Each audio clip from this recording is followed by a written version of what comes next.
Welcome to office zone. আজকে MS এক্সেলের tips and ট্রিক্সটি হলো, আজকে এমএস এক্সেলে আমি একটা ফর্মুলা নিয়ে আলোচনা করব। তো ফর্মুলাটার নাম হলো লেন ফাংশন।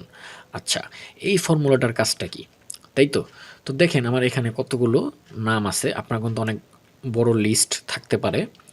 তো আপনাকে বলতে পারে যে সাপোজ এই যে যেমন এমএস ওয়ার্ড, এখানে বলতে পারে যে এখানে কতগুলো ওয়ার্ড আছে। তো আমরা ম্যানুয়ালি কীভাবে করব? ১, ২, ৩, ৪, ৫, ৬টা। তার মানে এখানে 6, তাই তো? কিন্তু এভাবে যদি আপনি করেন জিনিসটা ভাবুন তো, অনেক সময়ের প্রয়োজন, তাই না? তো আপনি এই লেন ফর্মুলার মাধ্যমে আপনি খুব সহজেই এগুলো কাউন্ট করতে পারবেন। ঠিক আছে?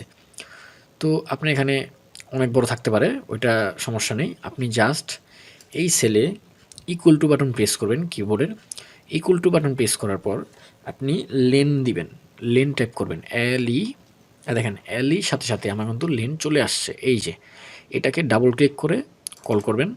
করার পর এখন টেক্সট, আমরা কোন টেক্সট থেকে জিনিসটা চাচ্ছি, অবশ্যই এই টেক্সট থেকে দিয়ে আপনি জাস্ট ব্র্যাকেটটা ক্লোজ করে দিবেন, জাস্ট ইন্টার। দেখেন আমার কিন্তু এখানে যে 6টা ওয়ার্ড আছে আমার কিন্তু এখানে কাউন্ট করে নিছে। এখন যদি আপনি এই যে এভাবে করে টেনে দেন, দেখেন আমার কিন্তু প্রত্যেকটা কিন্তু চলে আসছে। ঠিক আছে? তো খুব খুব সহজেই এই ফর্মুলাটার মাধ্যমে আপনি খুব সহজেই এটা ওয়ার্ডগুলো কাউন্ট করতে পারবেন। ঠিক আছে? তো ভিডিওটি যদি ভালো লেগে থাকে অবশ্যই সাবস্ক্রাইব এবং লাইক দিয়ে পাশে থাকবেন। ভিডিও আজ এ পর্যন্তই। সবাই ভালো থাকবেন। আল্লাহ হাফেজ।